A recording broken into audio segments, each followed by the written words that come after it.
Oi,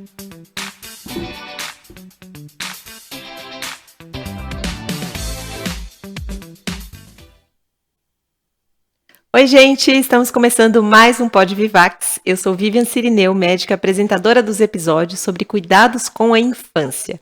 E hoje quero falar com você sobre quanto mais estressado um adulto, mais estressada a criança.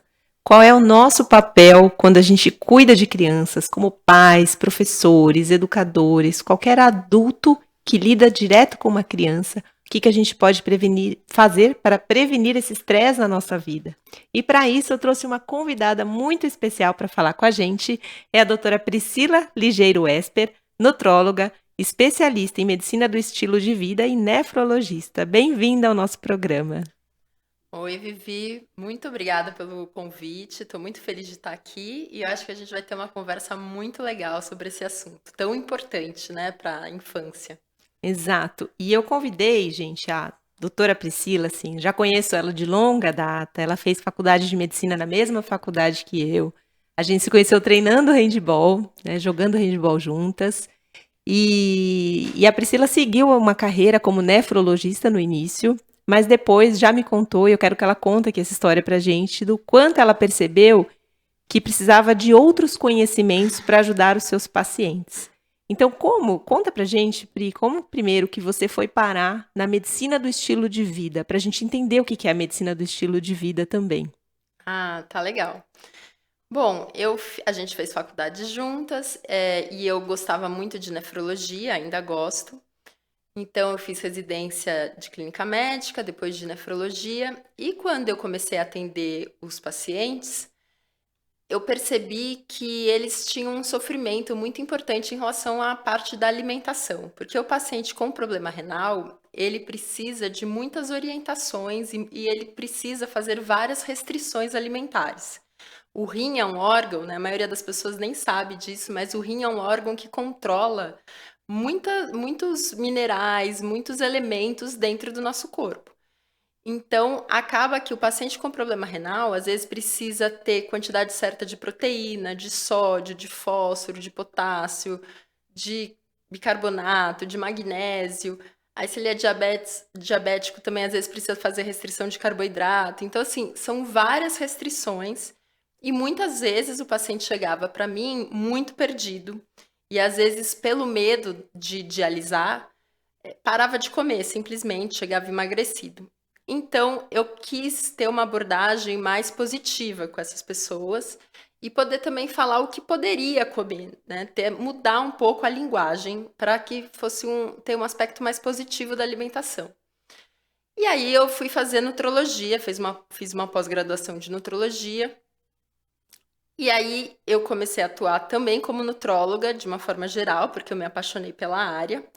Mas eu caí num outro problema, que é a questão das dietas. Então, quando eu fiz nutrologia, a gente aprende sobre prescrever dieta, não assim, não pela prescrição da dieta, mas sobre as dietas, e aí acaba de novo caindo num campo de restrição. Então, eu me vi, às vezes, falando para os pacientes que eles não podiam comer determinada coisa, não pode comer doce, não pode comer pão, sendo que na minha vida eu não fazia, e aquilo me incomodava muito. Foi quando eu fui buscar mais informação e encontrei a nutrição comportamental. Então, é uma visão que, além do alimento, vê a importância de você saber o porquê você come, o como você come, e ver a alimentação como algo muito mais amplo do que a ingestão de nutrientes. A alimentação tem um aspecto cultural, tem um aspecto social, então tudo isso precisa ser levado em conta. Então, eu comecei a estudar nutrição comportamental. E aí, nisso, eu fiquei conhecendo a medicina do estilo de vida, fui para Harvard, fiz um curso deles lá. E a medicina do estilo de vida, ela me propiciou um olhar ainda mais amplo sobre o que é saúde, porque daí não é só a alimentação, mas diversos fatores que contribuem para o estilo de vida. Tá, mas deixa eu só tirar uma dúvida, interromper você, desculpa. Claro, imagina.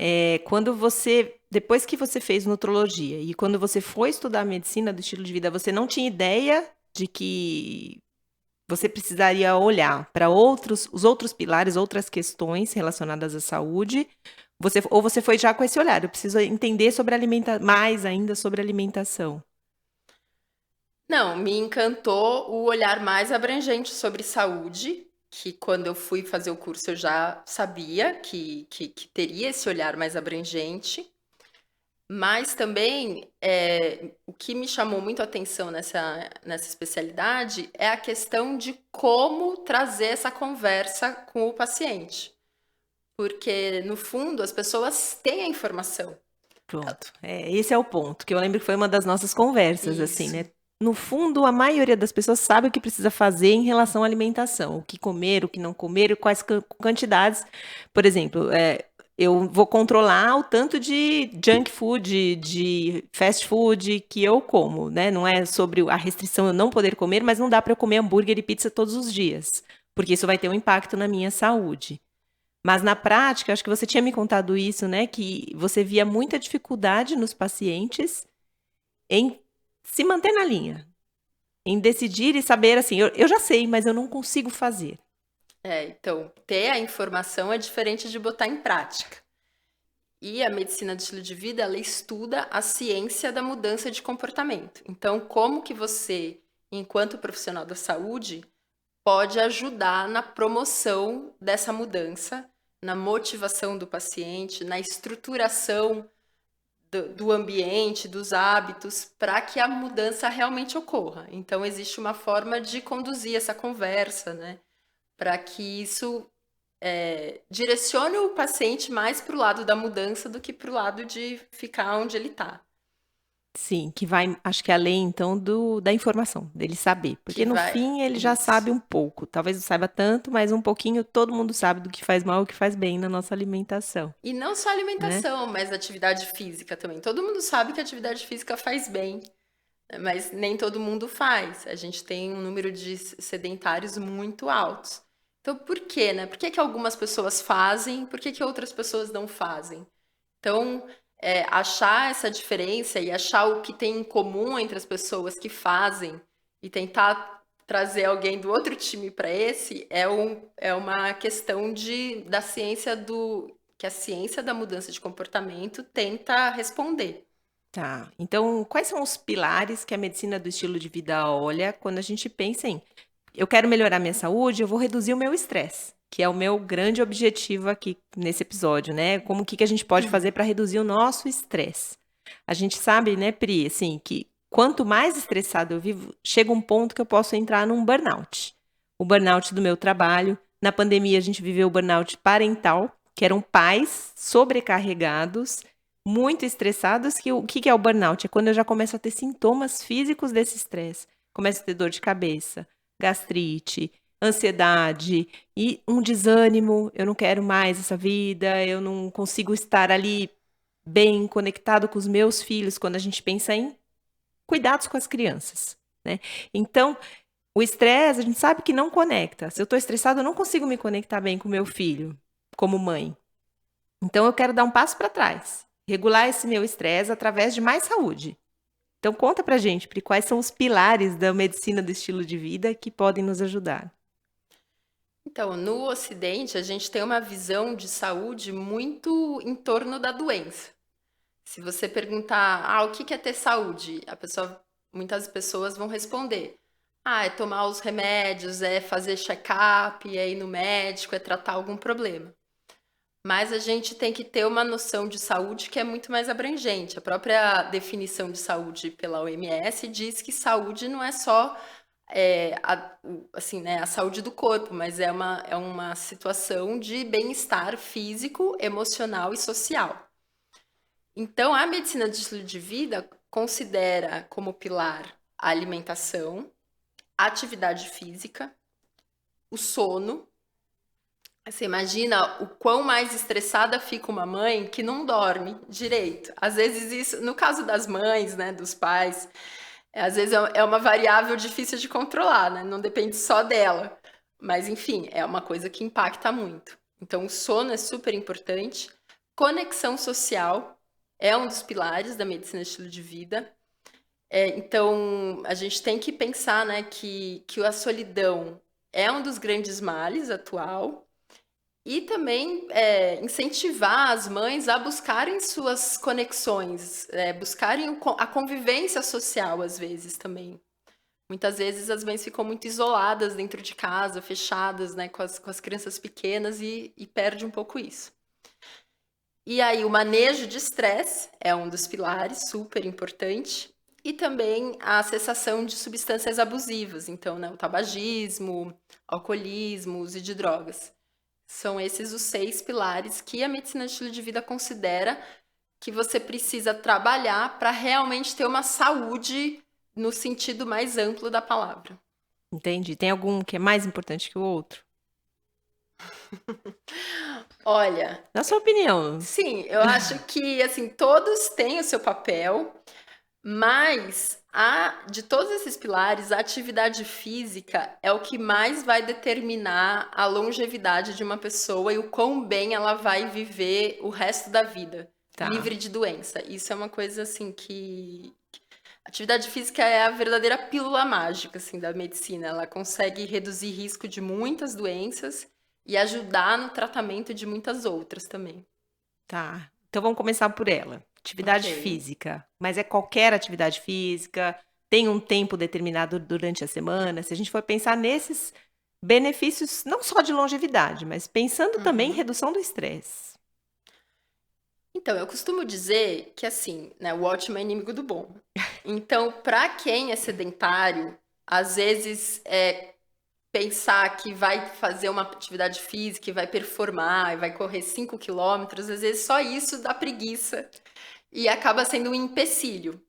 E os estudos mostram que qualquer ganho de atividade física, mesmo que seja muito pouco, mesmo que seja uma caminhada de 10 minutos, já vai trazer benefícios em relação à promoção de saúde, diminuição de risco de várias doenças. Então, assim, para quem é sedentário, a orientação é começar.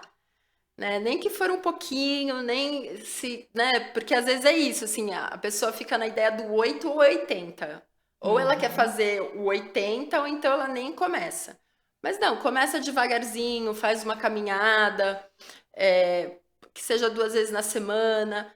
Você vai ver que isso vai te motivar a querer um pouquinho mais. Aí você vai dando um passo por vez. Então, isso eu acho super importante.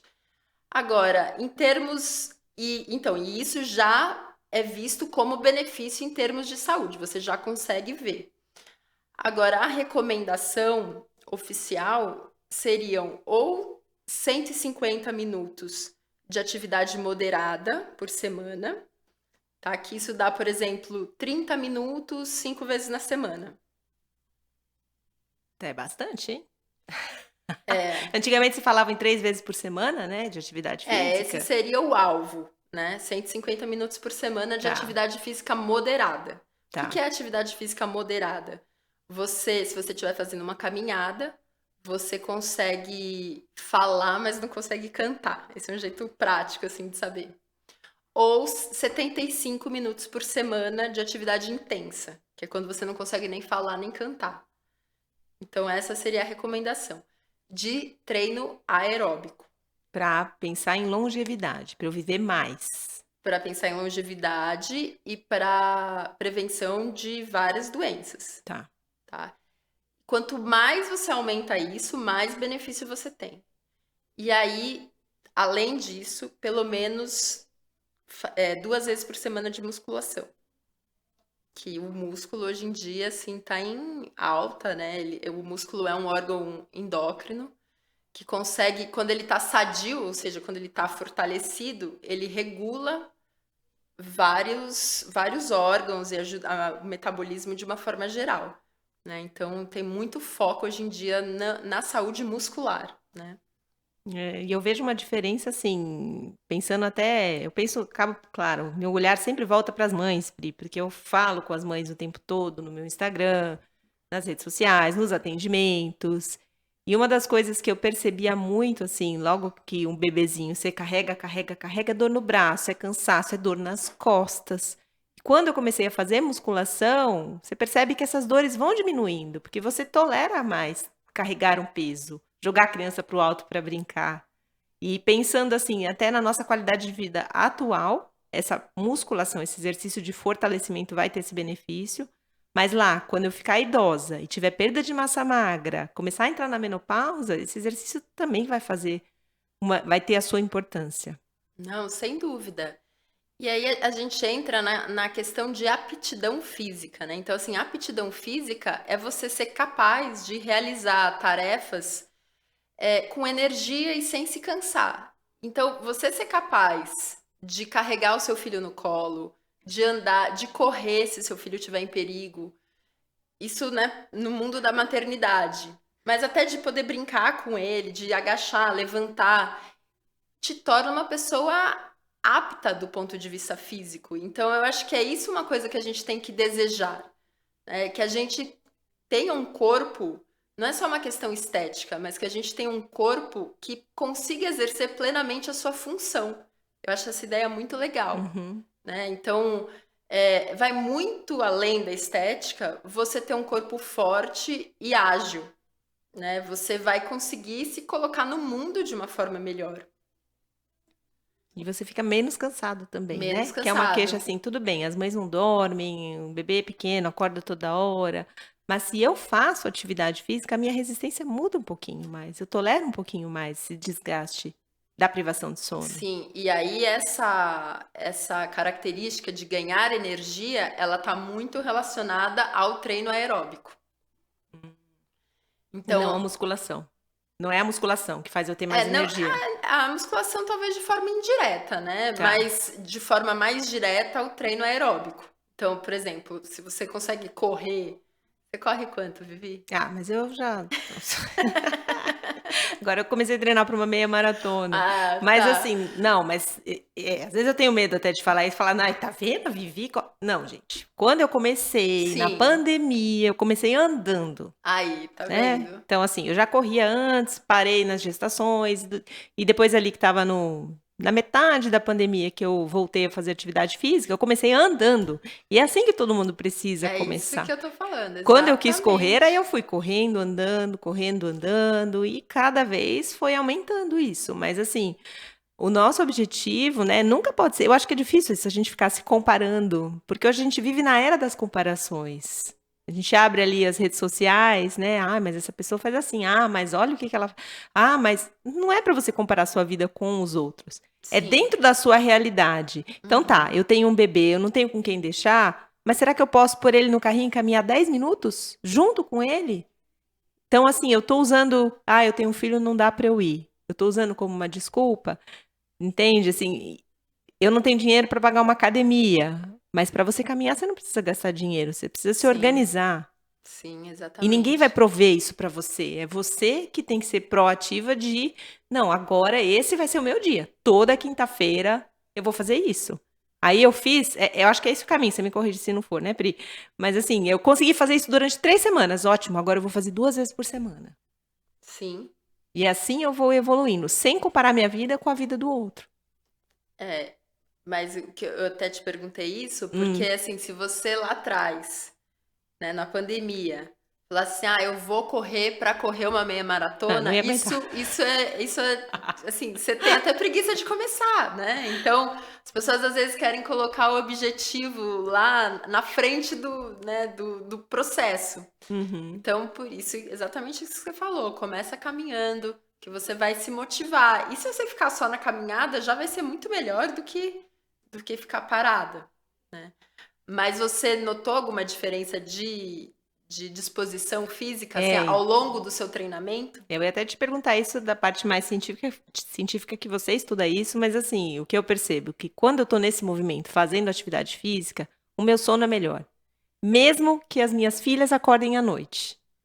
Nos momentos em que eu durmo, é como se eu desligasse mais, eu relaxo mais, o meu corpo está cansado, ele precisa descansar, e a qualidade do meu sono, mesmo que seja pouco tempo, é melhor. E além disso, eu fico com mais vontade de comer mais saudável.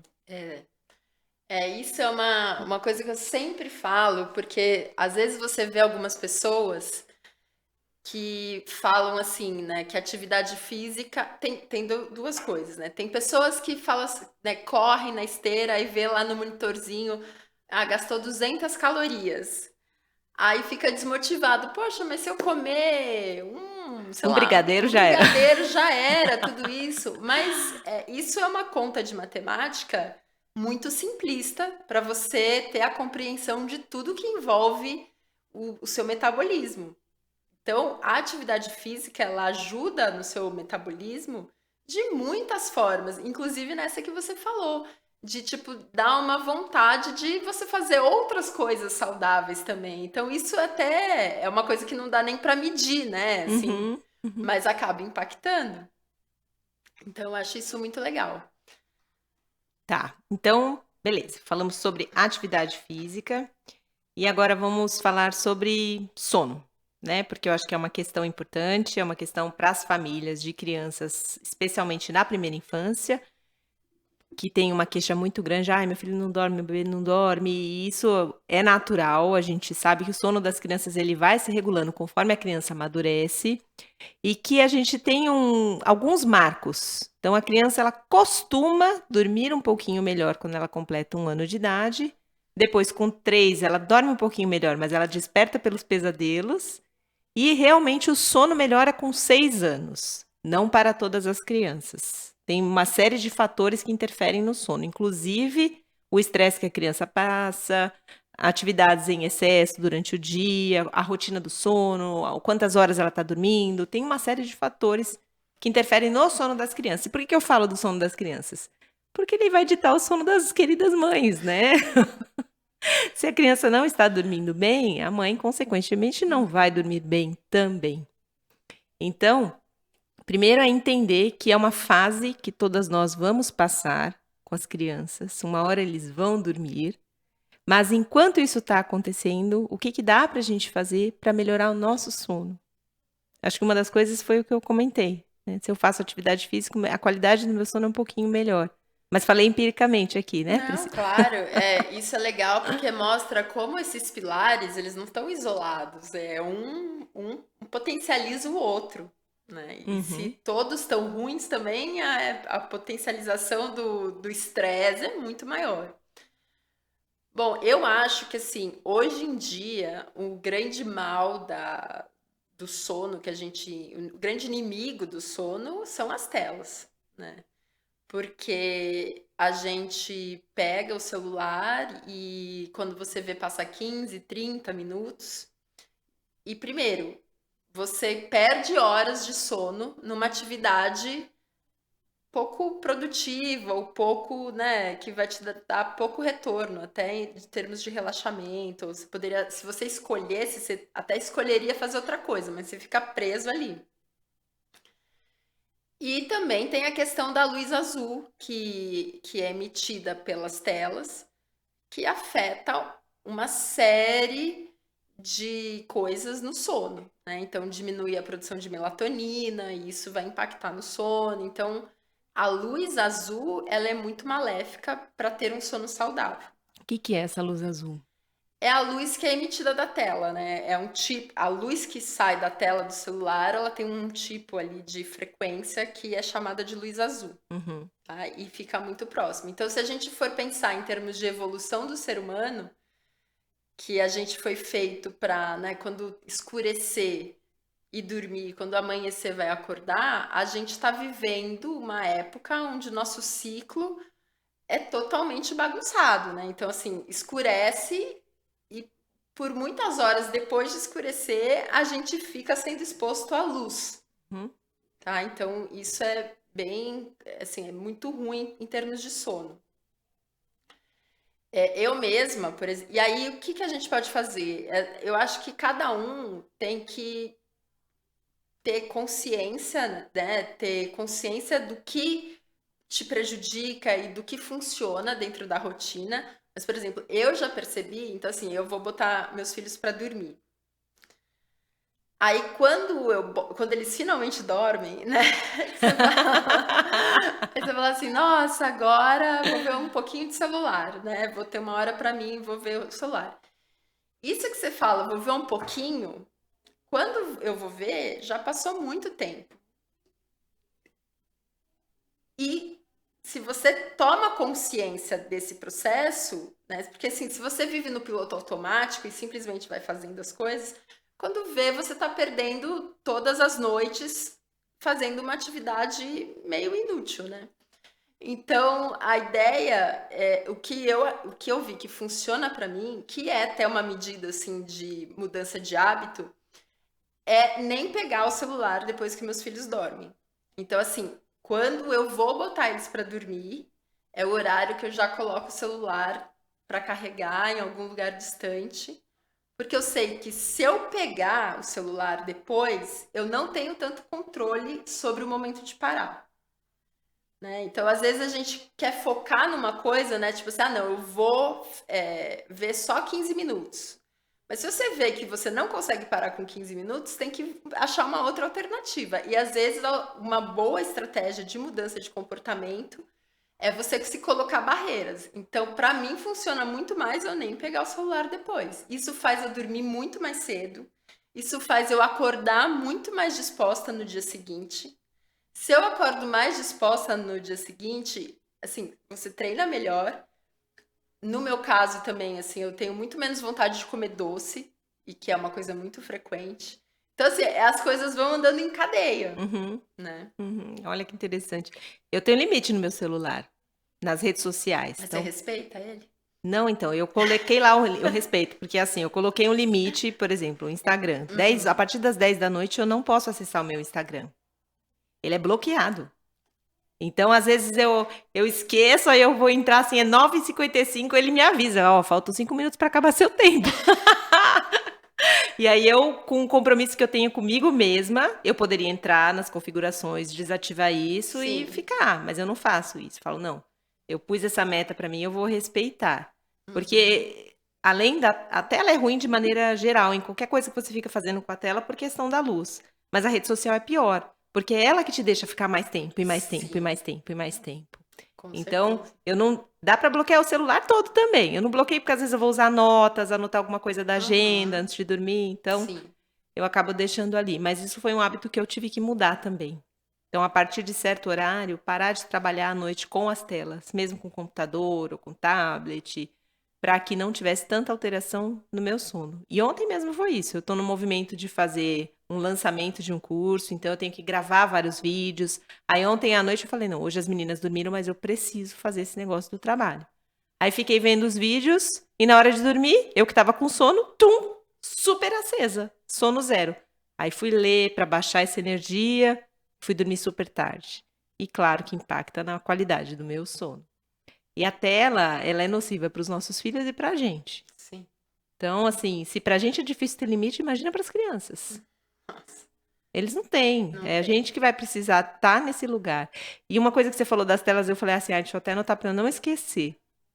É a questão da retroalimentação que eu acho que a tela faz na questão do estresse. Então, o que que acontece? Eu já estou estressado. E a gente fica estressado por problemas de relacionamento, problemas financeiros, uma série de questões da nossa vida que deixa a gente ali com o cortisol, o hormônio do estresse mais elevado. E na tela, cara, eu me distraio. Eu esqueço os meus problemas. Eu fico vendo a vida dos outros, eu fico vendo né? Eu fico ali me divertindo. Meu fone tá toda hora escorregando. E aí eu fico me divertindo e esqueço. Só que enquanto eu tô fazendo isso, eu não tô, de fato, resolvendo o meu problema do estresse. Eu tô me anestesiando, tô me distanciando emocionalmente, tô me distraindo. E tô me distraindo das crianças também. E é esse o ponto que eu não me conecto com elas.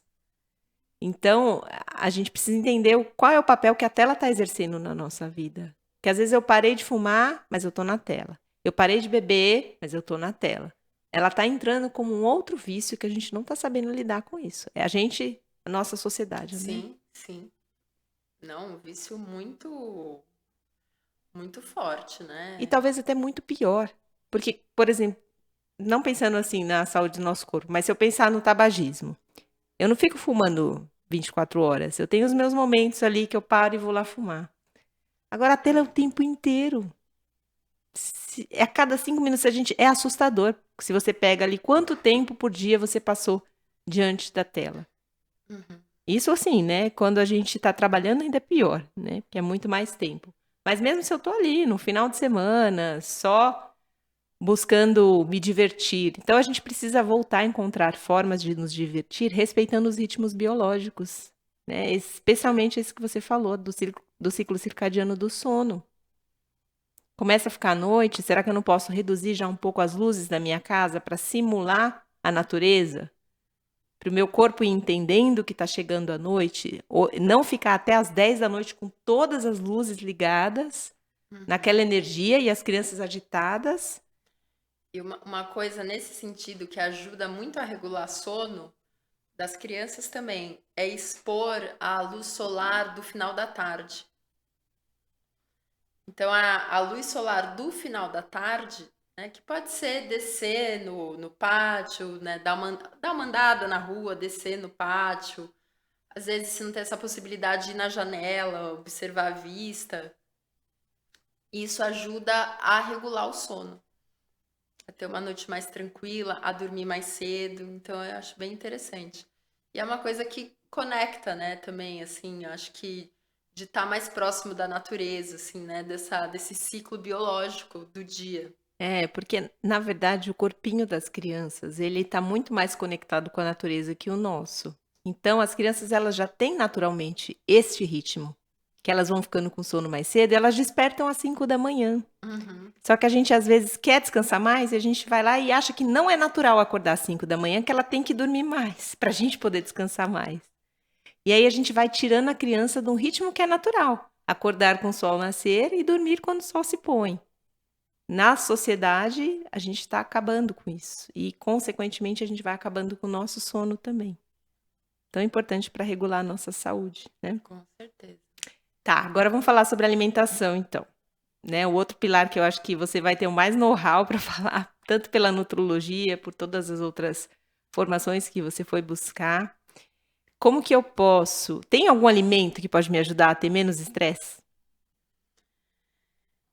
É, não, assim, não diria, nenhum alimento vai ser salvador, né? Assim como nenhum alimento vai acabar ter o poder de acabar com a sua saúde, nenhum alimento também vai conseguir te salvar. A gente é interessante pensar em termos do todo, em termos do padrão alimentar. Então, o Guia Alimentar para a População Brasileira, que foi lançado em 2014, ele foi muito inovador no sentido de tirar o foco dos nutrientes e até de distribuição de macronutrientes, o quanto de carboidrato a pessoa tem que comer, o quanto de proteína a pessoa tem que comer, para uma visão mais ampla. E ele classificou os alimentos em termos de mais natural para mais industrializado. Tá.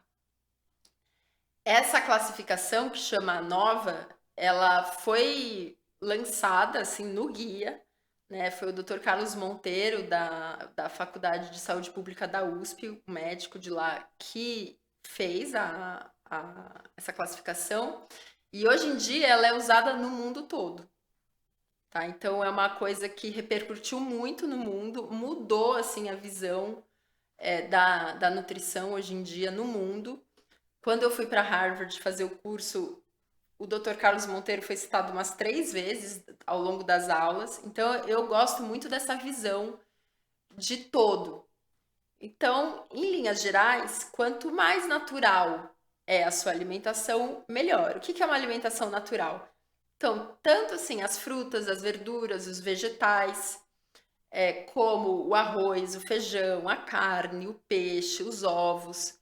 Então, tudo isso são alimentos naturais, que não precisaram passar por um processamento mais elaborado da indústria. Uhum. Então, essa, idealmente, é a base da nossa alimentação. Deve ser a base. Aí tem uma categoria intermediária, que são os processados, e depois tem os ultraprocessados, tá? Então, os Uhum. ultraprocessados são aqueles alimentos que você olha, né, tão embalados e você não consegue identificar o alimento da natureza original. Então, por exemplo, um salgadinho de milho, né, um fandangos, você mal consegue identificar o milho ali. É só sal puro, né? O gosto é sal puro. Exatamente. Se você olhar o rótulo, a maioria dos ingredientes são nomes que a gente não conhece, que a gente não usa na nossa cozinha. Uhum. E normalmente é uma lista enorme de ingredientes. Então, esses são os ultraprocessados. A categoria dos processados são alimentos que você consegue identificar o alimento da natureza. Então, um queijo, você sabe que é feito de leite, tá? Um molho de tomate, você sabe que é feito de tomate. Então, esses são os processados. Os alimentos processados a gente pode ter na nossa alimentação desde que não seja a base dele. Então, você vai colocar um queijo em cima do macarrão, né? Você vai usar molho de tomate, enfim. Então, idealmente, a nossa alimentação deveria ser formada por essas questões. Mas eu gosto de ver a alimentação como um tripé. Então, é super importante a gente pensar no alimento em si, mas para melhorar a nossa alimentação, a gente também tem que pensar no nosso ambiente e no nosso, eu chamo de corpo e mente. Então, o que seria isso? O ambiente.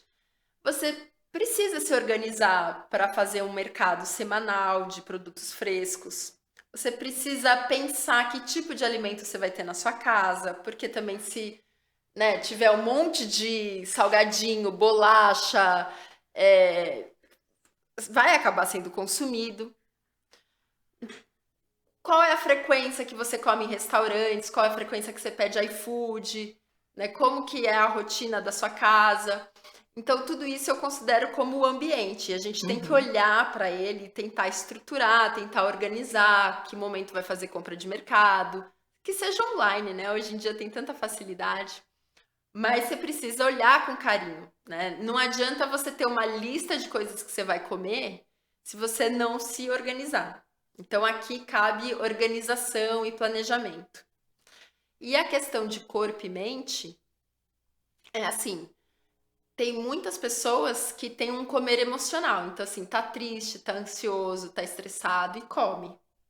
Então isso é uma coisa que você precisa ter um olhar direcionado para a forma como você lida com a emoção para se alimentar melhor, A não né? ser que você comesse ali um brócolis, uma Mas abobrinha, quando você tá triste, mas acho que não é isso que acontece, né? não é. Normalmente é o açúcar, é a gordura, é o sal.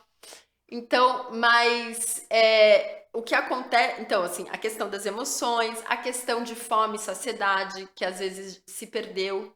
Então, o ideal é que a gente coma quando tá com fome, pare de comer quando tá saciado. E isso se perdeu muito, né? Tem muitas pessoas que falam que não sentem fome, tem pessoas que não, né, não sentem saciedade, continuam comendo até se empanturrar. Então, isso são fatores internos. Então, assim, eu acho que tem que ter um olhar. E o que que acontece? Às vezes as pessoas querem colocar a disciplina aqui. Então fala assim, não, eu não vou mais comer doce. Assim, não vou fazer mais isso, assim, eu tenho que ter disciplina. Só que não vai dar certo. Ou então assim, eu vou ter disciplina para comer pouco e não matar fome. Só que a fome é uma força fisiológica. Ela não vai sumir, ela vai só aumentar.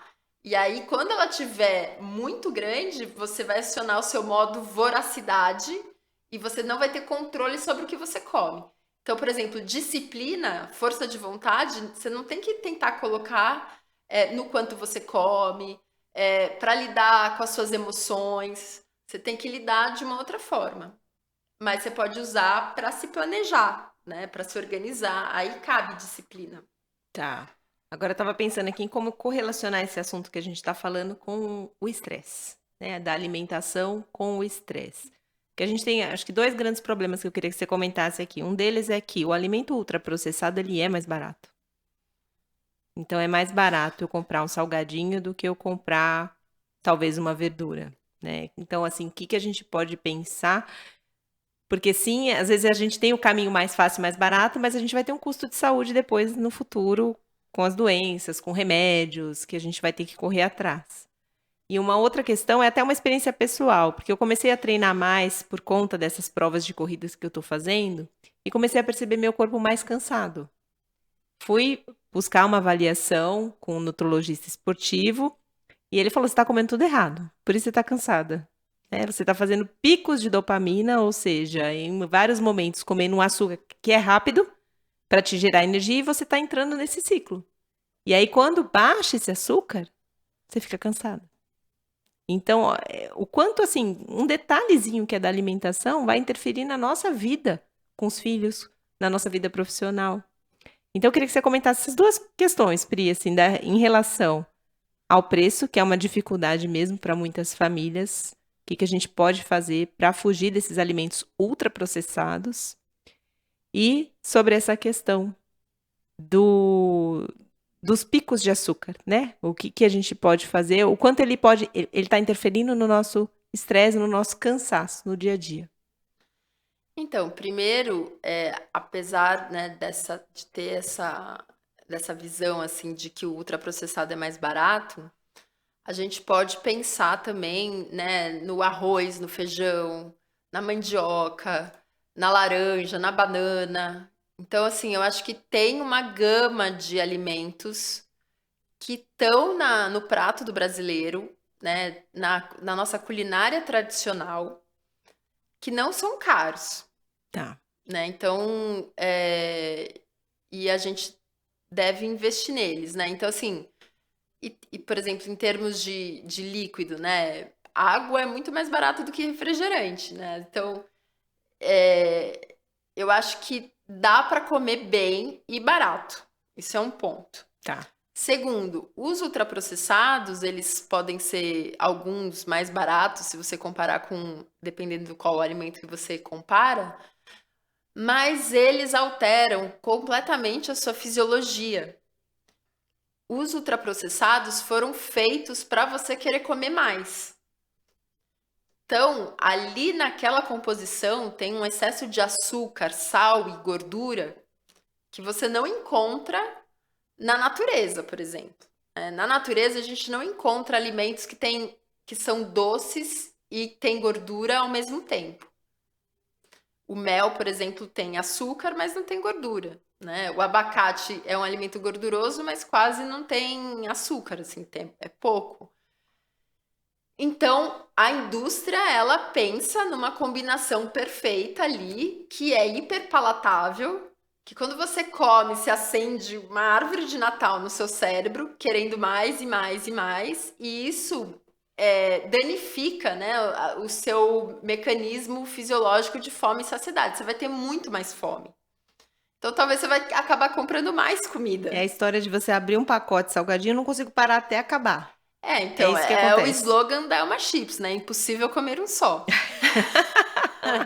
Não é por acaso, realmente é impossível comer um só, né? Você vai até o final. Então, isso é pensado, tá? Então, eu acho que essa é uma questão, assim, né? E também, de novo, eu acho que é a questão de você ver valor, né, naquela comida mais saudável e ver o quanto que você vai ficar mais energizado, quanto que você vai ficar mais bem disposto, quanto que você vai economizar depois com remédio, né? Então, eu acho que a conta fecha muito mais pro lado da comida natural. Eu acho que ninguém liga essa história. Eu como muitos salgadinhos hoje, eu posso ter pressão alta amanhã.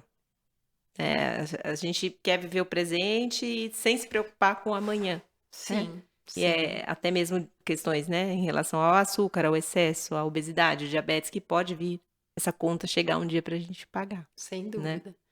E aí a outra do açúcar, o que você queria saber, Do assim? açúcar, assim, às vezes eu tô cansada, Uhum. como mãe, assim, vou falar, não, no meu caso, de maneira geral, né? Tô muito cansada, a gente sabe da sobrecarga materna, do trabalho. E aí, quando o nosso corpo tá cansado, ele pede um alimento mais calórico. Às vezes pede no sentido de eu fico com vontade de comer um Sim. chocolate, um doce, porque momentaneamente ele me dá mais energia. E aí eu tenho mais energia para fazer as minhas Uhum. atividades diárias. Só que daqui a pouco o que acontece? Meu corpo também libera insulina, né? E eu vou ter uma queda desse açúcar no meu sangue. Aí eu vou querer Sim. mais. Aí eu vou Uhum. comer o segundo doce.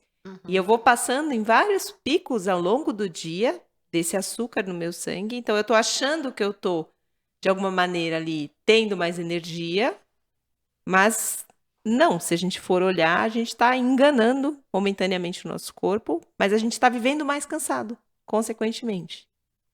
Não sei se eu me fiz clara nisso. Não, Acho sim. que é mais assim, para a gente trazer esse alerta para a população, né? Porque até eu que tenho informação, eu fui caindo nesse ciclo recentemente. E o açúcar que eu comia não era um açúcar de má qualidade, era açúcar de frutas, mas coisas assim, que às vezes a gente come uma fruta e tem um pico glicêmico mais alto, quando eu poderia comer ali um carboidrato mais complexo e segurar mais essa energia por mais tempo, por exemplo. Eu acho que a primeira coisa é que a gente tem que se tornar especialista em atender às nossas próprias necessidades. Acho isso super importante. E para isso, a gente tem que trabalhar a nossa consciência, a nossa atenção, tá? A gente vive muito no piloto automático. Uhum, Então a gente aprende certas estratégias, né? E às vezes sai reproduzindo e não percebe a consequência daquilo. Então, assim, muito provavelmente você conseguiu reverter o problema que você estava tendo porque você estava percebendo o que estava acontecendo. Né? Você estava percebendo que você estava tendo altos e baixos, coisas que muitas pessoas elas nem percebem isso. uhum. Então, o fato de você perceber foi fazer você buscar uma outra solução. Né? Então, eu acho que o treino da atenção, o treino da consciência, que depois a gente pode falar isso, que é total manejo de estresse, né? Vai te tornar uma especialista em você mesma, né? Então, assim, se você tá cansado, será que não é melhor descansar? Será que não é melhor dar uma dormidinha? Aí você vai falar assim, não, mas as mães não têm tempo, né? Eu sei, mas às vezes a pessoa passa meia hora no celular e uma soneca de 15 a 20 minutos, ela é super revigorante. Depois que eu aprendi isso, a minha vida mudou, assim. Quando eu tô muito cansada, porque a gente tem a ideia, né, de produtividade, de ter que trabalhar, trabalhar, trabalhar, trabalhar e assim, descansar é uma fraqueza, né? Mas tem uma pesquisa que mostrou que as pessoas mais produtivas não são aquelas que trabalham por mais longas horas, são aquelas que sabem fazer pausas estratégicas ao longo do dia. E acharam até uma relação que é tipo 52 minutos trabalhando e 17 de pausa. Então, se você faz isso, né, em tese, você vai estar, no tempo que você está trabalhando, você está mais focado. Porque, né, convenhamos, às vezes está sentado na cadeira, mas assim, não está com foco. Não está Não rendendo, está né? Você está rendendo. enrolando, você lê de novo e faz de novo Exatamente. e Então, se isso é um fato, então como que eu lido com isso a partir disso? Uma coisa que para mim faz muita diferença é depois do almoço, eu às vezes, frequentemente, se eu tô em casa, eu coloco 15 minutos do despertador, assim, tem que ser de 15 a 20 minutos. E tento dormir. E aí eu acordo muito mais disposta. Então, de novo, essa ideia de se eu sei qual é a minha necessidade, qual é a melhor forma de eu atendê-la, né? Como que eu supro? Então, se eu tô cansada, a melhor forma é descansar. Eu acho que isso é essencial. Outra coisa, né? Às vezes a pessoa tá fazendo dieta, aí ela quer controlar a quantidade de comida e não mata a fome. Ela acha que ela assim, eu vou comer um franguinho, um tomatinho e tá bom. E ela não matou totalmente a fome dela. E aí, dá 2 horas, quer comer um pedaço de bolo. Entendeu? Então, assim, às vezes isso daí não é nem a vontade do bolo, é uma fome que não foi resolvida. uhum. Então, isso, de novo, né? É você estar consciente de qual é a sua real necessidade naquele momento. Às vezes pode ser descansar, às vezes pode ser fazer uma pausa, né? Às vezes pode ser comer direito, se alimentar com alguma coisa mais substanciosa, porque também às vezes você poderia estar com fome e vai lá, não, vou comer só uma fruta. Só que aquela fruta não é suficiente para o tamanho da sua fome, você poderia ter comido mais. Então, tudo isso é um exercício de autopercepção.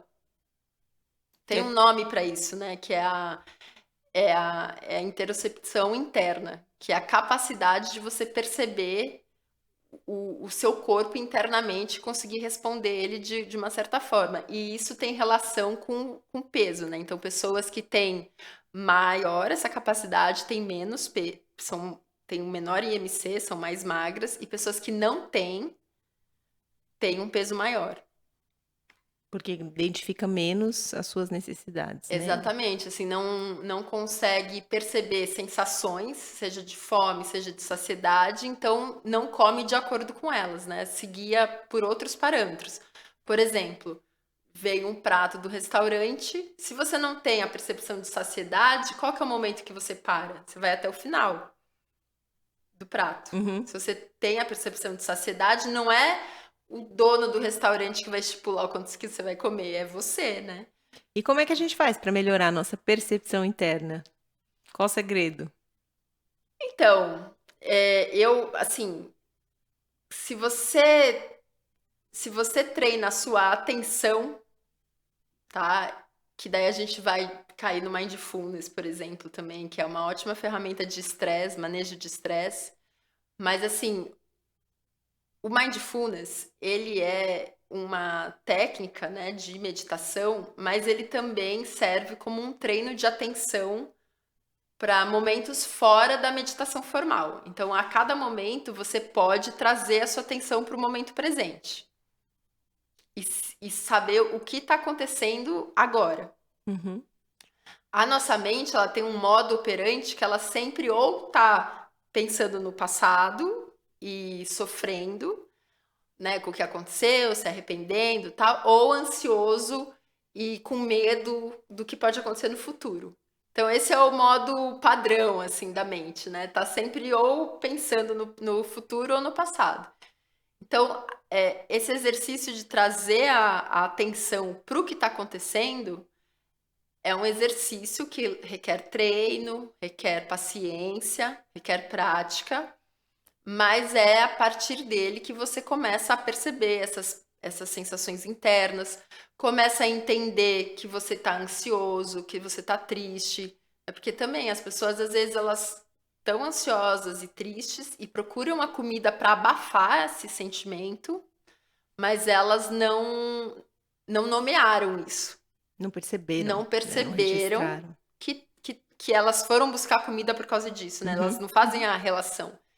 Então, o quanto mais você trouxer a sua atenção para o momento presente, mais você vai aprender sobre o que realmente está acontecendo dentro de você. Vou contar um exemplo. Teve uma vez, o meu filho, ele era pequeno, eu acho que ele estava com uns 2 anos, o mais velho, que hoje ele tem 6. E eu ia receber amigos em casa para um jantar. E aí, eu tava contando que meu marido ia chegar em casa, ia ficar com ele, fazer a rotina tal, e eu ainda tinha que comprar as coisas do mercado e ia preparar o jantar. E num determinado momento, meu marido avisou que, né, ele é médico também, tinha atrasado cirurgia, que ele ia chegar tarde. E aí eu me vi assim, no caos, né? Filho pequeno, rotina para fazer, compra de mercado para fazer e o jantar para fazer. Aí eu peguei ele, pus no carrinho, fui no supermercado e tava bastante ansiosa, porque já tinha pouco tempo, assim, tipo, faltava 2 horas para as pessoas chegarem em casa e tinha tudo isso para fazer. E eu fui ao longo do caminho, né, naquela ansiedade e tal, e aí me veio isso, falou assim, não, mas agora tá tudo bem. Né? Naquele momento presente, ou seja, eu tava sofrendo por antecipação, né? Minha mente tava com os pensamentos no futuro. Naquele momento, tava tudo bem. Porque eu me dei conta, né? Eu estava andando na rua com meu filho no carrinho, tava um fim de tarde gostoso, com sol, assim, um céu azul. Andar com ele na rua de carrinho é uma das coisas que eu mais gosto de fazer. Então, naquela hora, eu tava fazendo uma das coisas que eu mais gosto de fazer. E tava tudo bem, né? Eu não ia poder resolver um problema do futuro. E aí eu me acalmei, fui no mercado mais tranquila, né? Fui fazendo o que eu podia fazer a cada momento, voltei pra cá, deu tudo certo, entendeu? Deu tudo certo. No final deu tudo certo. Mas é isso, né? A gente fica antecipando os problemas ou então remoendo o passado. Sim. Quando a gente se volta pro presente, às vezes está tudo bem, né? Então para eu conseguir me conectar mais com as minhas necessidades internas, o que eu preciso? Estar presente no momento presente. Então, a gente tem até do próprio mindfulness da atenção plena é isso. Eu vou escovar os dentes, presta atenção na escova, no cheiro da pasta de dente, esteja ali, não com a cabeça pensando em outras coisas. Eu tomo um banho com presença, eu como com presença. Não é como eu estou aqui, né, no celular. Eu estou sentindo o sabor do alimento, percebendo quanto que tá aquela garfada, se eu mastiguei bem. E aí eu vou identificando os sinais de saciedade. Porque se eu tô com a minha cabeça aqui no trabalho, enquanto eu tô pondo as garfadas, eu não tô nem percebendo. Não. É assim, né? Para algumas pessoas pode parecer muito distante essa realidade, mas de fato eu acredito muito nesse caminho. E também, de novo, não é um botão que liga e desliga a sua capacidade de aprender com isso. É um treino que requer um certo tempo. Sim. E a gente precisa de uns recursos para ajudar. Então, o que eu faço para eu ficar atenta qual é o meu estado hoje emocional? Eu tenho um post-it onde eu trabalho, que está escrito lá, qual é o meu estado hoje? Só para eu parar para pensar, não, calma, como é que eu tô hoje? Tô acelerada? Tô triste? Tô ansiosa? Tô preocupada? Presta atenção, observa seu corpo, o que que tá sentindo. E a gente vai voltando a se reconectar. Sim. Mente e corpo, né? Que a gente separou um dia, mas que é o caminho para a gente voltar a ser mais plena e íntegra, né? Sim, com certeza. Ai, Pri, foi uma delícia. Adorei o nosso episódio. A gente tá chegando já ao fim pelo tempo. Posso falar uma coisinha? Pode, claro. Não, então, dessa questão tanto de atividade física quanto de estresse, para recomendar para as mães brincarem também. Eu acho que assim, às vezes o brincar, ele é muito abrangente. E às vezes a gente fica focado na questão da brincadeira, né? Ah, brincar de boneca, ou brincar ali na fantasia, que às vezes é difícil. Mas o brincar com o corpo, às vezes se torna prazeroso para a mãe também, e não deixa de ser uma atividade física também, né? Então, levar a criança para um espaço aberto e correr com ela, e jogar bola, né? Não precisa ser futebol, né? Lançar a bola, pegar a bola, rolar no chão. Então, tudo isso também pode ser atividade física, né? É uma forma de trazer mais movimento para a vida de uma mãe que às vezes não tem tanto tempo de praticar. E isso faz muita diferença e vai marcar a vida do filho para sempre também, né? Tem muitos aspectos positivos. Ai, que ótimo, Pri. Essa dica foi sensacional. Obrigada. Imagina. Conta agora pra gente aonde que as pessoas te encontram nas redes sociais. Ah, legal. O meu Instagram é doutorapriscilaligeiro.esper e é lá que eu posto bastante coisa. Poderia postar mais, mas é lá que eu que eu falo um pouco sobre a minha visão de alimentação, de medicina de estilo de vida e toda essa linha que eu acredito muito que acaba trazendo muita saúde para as pessoas. Perfeito. Obrigada, Priscila. Foi um prazer mesmo. O assunto me apaixona. Eu sou muito mais da prevenção do que do tratamento. Então, eu acho que tem muita coisa que a gente pode fazer antes de chegar na doença. Exatamente. Obrigada a você, Vivi. Adorei estar aqui com você. Pode chamar mais vezes que Posso. eu venho. Lógico. Tá sempre convidada. Legal. Obrigada, pessoal. Até o nosso próximo episódio.